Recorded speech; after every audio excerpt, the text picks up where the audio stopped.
Good day, everybody. This is Yin Yang with Morsels of a Thought number 1444 in California in the morning at 5:10 a.m. I am reading The R Factor Evolving Our Human Relationship Story by Ken Ashby and Maris Segal. This is a national bestseller and it says, Discover the universal rhythms for leading prosperous relationships. I wonder if I've ever read you the back of the book.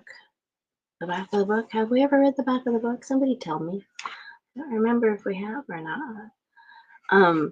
Number Chapter 5, Trust. How you trust yourself is reflected in your relationships. Trust your instincts. Once she got out of the airport and the heavy traffic that surrounded it, Mindy sighed with relief. She always did when she returned from a trip, and this had been her third trip to the West Coast in the last month. As she took I-87 north to her home in upstate New York, she looked forward to hugging and snuggling Rose and spending some time with her parents. She knew her frequent business trips were affecting her daughter, and that weighed on her every day. Thank goodness she had her parents. It was enough to be a single parent, and the demands of her career didn't help. She knew she couldn't do this without them. She used to think that it would get easier over time. When Rose got a little older, it wouldn't be so hard to leave. The trouble was, though, that as Rose got older, it was actually becoming more difficult. Rose wanted more of Mindy's time, and while Mindy wanted the same with Rose, that was not possible at this point in her life. Excuse me. Rubbing her temples, Mindy could feel another dreaded headache coming on. They, too, were becoming more frequent.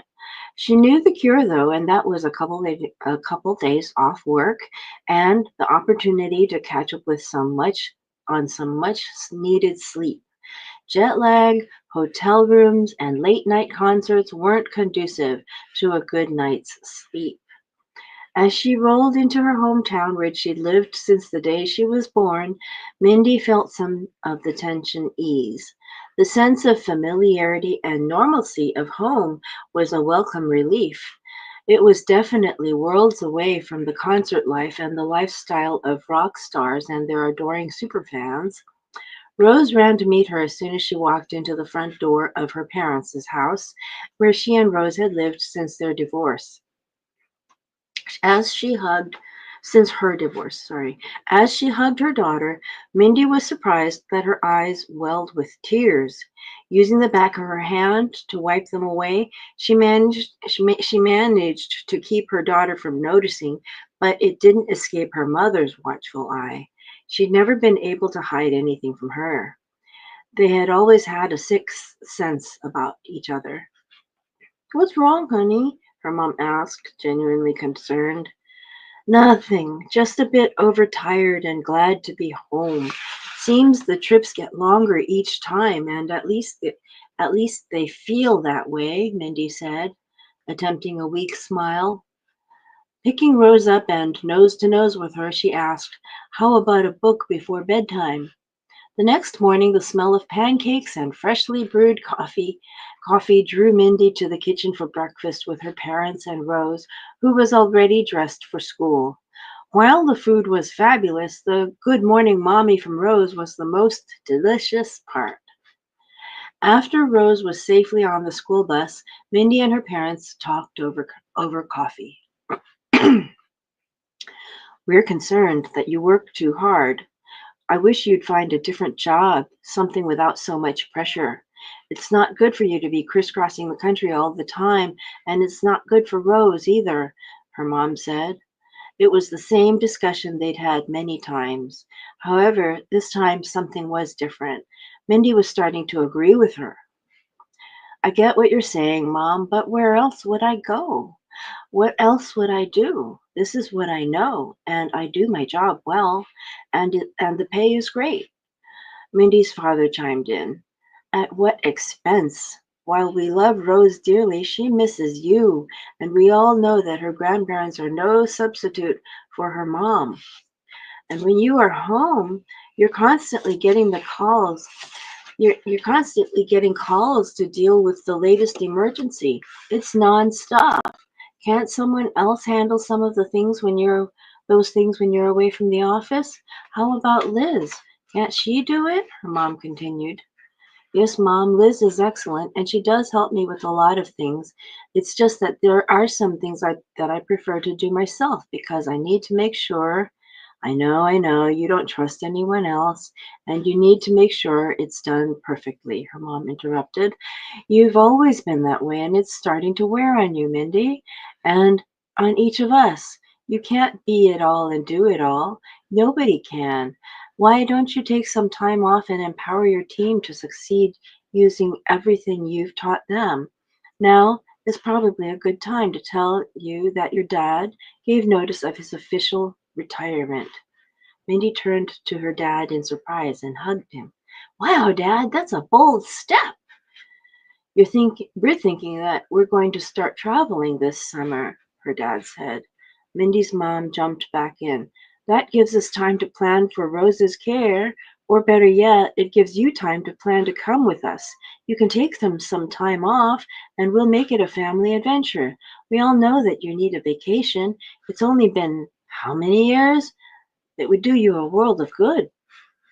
Fat chance, Mindy chuckled. There's no way I could just pack up and go. Everything would have to come to a standstill for that to happen. You could and you can.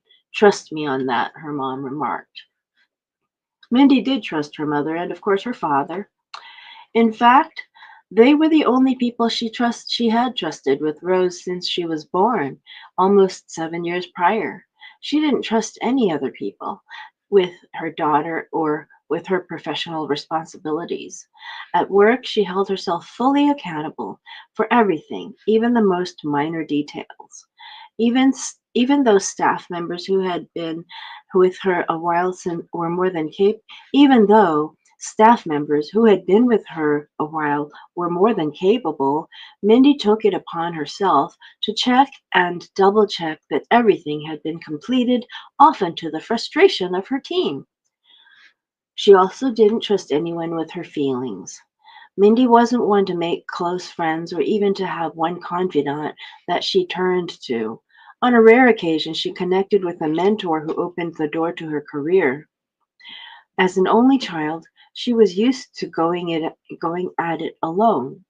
You're strong, was her father's constant reminder, one which frequently ran through her head. And she had proven time and time again that she was just that. Professional relationships never crossed the line into her personal life, and while she was friendly with colleagues, she never socialized with the people that she worked with outside of business related events and functions. Never. To do so would leave her vulnerable, and she wasn't about to subject herself to that. After spending a quiet evening with Rose, her mother's words haunted her, and she wondered how she was going to find someone to take care of her daughter once her parents began their adventures. Yes, she wanted them to have the freedom to enjoy this season in their lives. At the same time, she shuddered with fear at the thought of not having them around daily, particularly since Rose loved them and they all had such a trusting special connection. I have something on my nose. It's a piece of dust. While Mindy should have been exhausted, she was now unable to sleep. Wanting to find a way to shut off her mind, she looked for a book, a magazine, anything that would divert her attention. That's when she recalled a book that a fellow passenger was reading on the plane that day, The Universal Relationship Rhythms. Curious what it was about, she searched online and read the book's summary, which fascinated her. On a whim, she quickly ordered the digital version and waited a few minutes for it to download. She was a few chapters into the book when she returned to work at the beginning of the week. Already, she'd learned so much about relationships and had actually started to recognize some of her own patterns and tendencies and how they impacted the relationships she'd had with the people she led on her team. She saw their potential and expected excellence from each team member to rise to her vision of them. Polite and professional, Mindy often acknowledged the team along the way. Now she wondered if it was enough. At the same time, Mindy was closed, and her insecurities showed up as being distrusting and controlling versus trusting and empowering. She did know that the team looked up to her, and they were confident that she would never subject them to failure. To do so would reflect poorly on them and her own outcomes as a leader, and that wasn't an option at all. She thought her team trusted her, and they knew that she'd respected them and had their backs, didn't they? Now she wasn't so sure. Now she wasn't sure. The book also discussed romantic relationships, which she didn't have and didn't anticipate having anytime soon, as well as relationships with friends and acquaintances, again, something that was lacking in her life. What she found most interesting was the fact that the book delved into the most important relationship, the relationship she had with herself. And on that note, she felt like a square peg attempting to fit into a round hole. She just couldn't identify with any of the relationship scenarios that she read about. She could only relate to the fact that she did not have them. When she returned to the office that day after being gone for weeks, everyone came by to say hello. They seemed happy to see her, then they went about their work as usual. For Mindy, however, this day felt very different. She was suddenly present in a different way and felt that she had become a spectator in her own life. Like a third party, she was now curiously observing her behaviors with her team and coworkers and noticing how they responded to her, and she found she didn't like what she saw. It was immediately evident to her that she was micromanaging everything, often reacting versus responding. For the first time, it occurred to her that she wore her strength as a badge of honor, often without compassion. Was it because she didn't trust her team, who had been trained by her to do their jobs? She took nothing for granted, and for the first time, she wondered if her team resented her for that. As she listened to her team's updates, she thought, I have amazing people around me. They're good at what they do, so why don't I trust them? What indication or evidence is there for me to not to trust them? Or as the book says, maybe it's not that I don't trust them, maybe I don't trust myself. There it was. She worried most about disappointing people and recognized that was at the core of her distrust. If she was strong and always stayed on the details to get it right, no one would be disappointed. That night, as she reflected on the relationships in her life, she also realized that she'd only had one real friend when she was growing up. Jamie was her complete opposite. While Mindy was reserved, Jamie was an open book. If she felt something, she showed it. If she had an opinion, she stated it. If she could trust anyone to tell her like it was, it would be Jamie. The two hadn't seen each other since Jamie married her college sweetheart after reconnecting a few years prior. She moved with him to Denver, where she taught junior high. They still kept in touch on social media and sent a text now and then. On a whim, Mindy picked up the phone and called her old friend. Mindy, is it really you? Jamie's voice was both surprised and excited. Yes, it's me. How have you been? Mindy asked. Oh, you know how it is. It's crazy and amazing all at once. I teach a classroom of 21 12-year-old kids and then come home to take care of my two little ones. We're always on the go. How about you? You still traveling all over the place, putting on concerts with rock stars? How's Rose and your folks? Jamie laughed as she paused momentarily to catch her breath. All good, and yes, I'm still producing concerts. Mindy chuckled. I want the whole scoop. Have you fallen in love with a recording artist? Maybe a lead singer? No to both, Jamie. You know me. My job is strictly professional, Mindy answered. Not even a drummer, Mindy? Well, I'm not surprised. You've always played it safe, Jamie pointed out.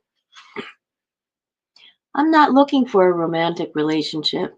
Or should I say, one has not found me. I haven't met anyone I'm interested in, even if I was interested, which again I'm not.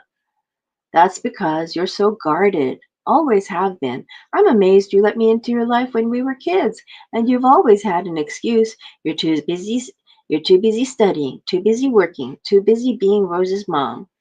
Mindy jumped in. She's a great kid, by the way, just missing her mom a bit lately, and I'm starting to feel the pressure.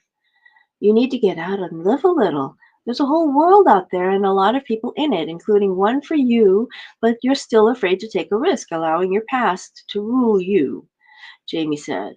It was exactly as Mindy had pictured. Jamie was still as outspoken as Mindy remembered. It was why she'd called her, knowing that if anyone would be brutally honest, it would be Jamie. She trusted her. Are you still happy with your job, Mindy? Jamie asked, this time with a hint of concern. Yes, I still love my work. Even if I didn't, it's not like there are tons of openings for concert producers. She laughed. It reminds me of a quote I just read in a book about relationships. It says, trust that where you are now is where you're meant to be. So I guess I'm in the right spot for now, Jamie agreed. Wait a minute. Wait a minute. Are you still happy with your job, Mindy? Hold on a second. Why does it say Jamie said and then Jamie agreed? Hold on.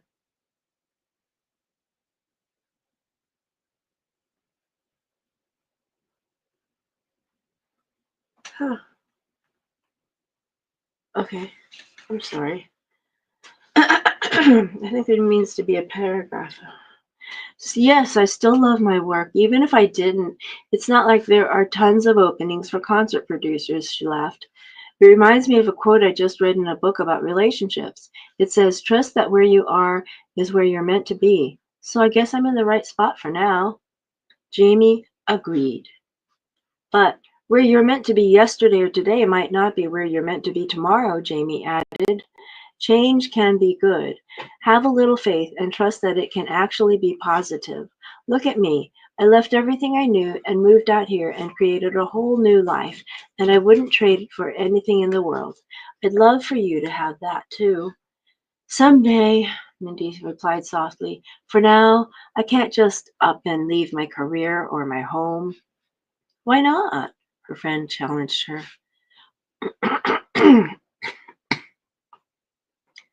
Well, I won't leave a great paying job without having another one locked in first, and I need to find someone to help me take care of Rose when I travel, since my parents are planning to start their own travel adventures now that Dad's retiring, and I need.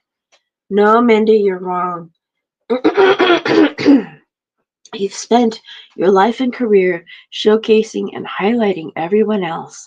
There will never be a perfect time. This is your time. You have everything you need. You see, everything you need is inside you.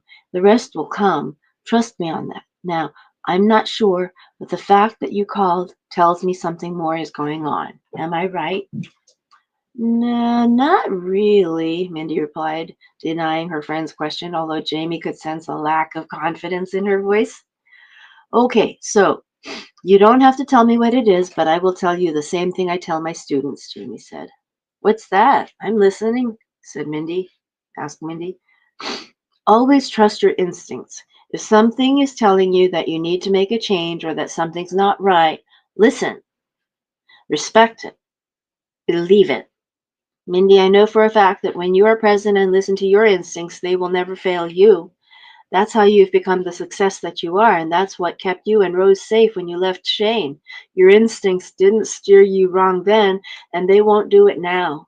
Follow your gut and make your choices from that place. Follow your heart and stop listening to the crap in your head that says, no, that won't work. Or I'll do it later when everything is in place. Trust that when you lead with your heart, your head will follow and everything will align. Your instincts, they're there for a reason. Jamie spoke with the wise confidence that Mindy admired before she heard a child cry. Hey girl, listen, that's Noah. I better go figure out what he needs, she says. Feel free feel free to call me anytime. I do miss you. Don't be such a stranger. Go take care of your little guy, Mindy said. And Jamie, yeah, thank you. I mean that. While Mindy was stepping out of her comfort zone to reach out to her old friend, Rich was pursuing opportunities during his travels to meet and write with new people in the hopes that they could provide the missing link that would transition him from a full-time successful stockbroker to a full-time successful songwriter. Ironically, as Mindy was being pressed to reduce her travels, Ironically, as Mindy was being pressed to reduce her travels, Rich was on the hunt for new places to go and people to meet. He knew that his dream was somewhere out there. He just had to find it. Because he had the privilege of working remotely, travel was an option that didn't interfere with his career. However, the one thing that held him back and continually drew him back home was his father, his best friend and close advisor. Theirs was the only relationship he'd had through his life that had lasted. He had an immense respect for his dad. As he contemplated the many lessons his father had instilled in him over the years, Rich had to wonder why his life was missing with other friends who he could confide in. Sorry. So, this is a relationship book. It is on Discover the Universal Rhythms for Leading Prosperous Relationships. It's a national bestseller and it has to do with respect.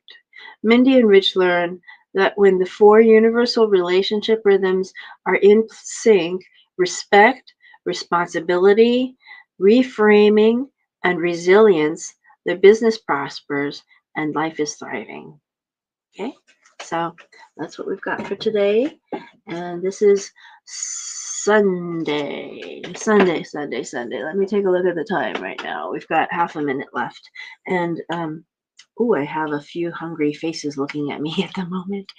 Um, so I seek to inspire you to have a great day with with morsels of a thought, of wisdom. That's a hungry person there too. Do you hear that? Do you hear the jingling? Anyway, so I've got to go, and I'll talk to you later. Okay, old Kinderhook.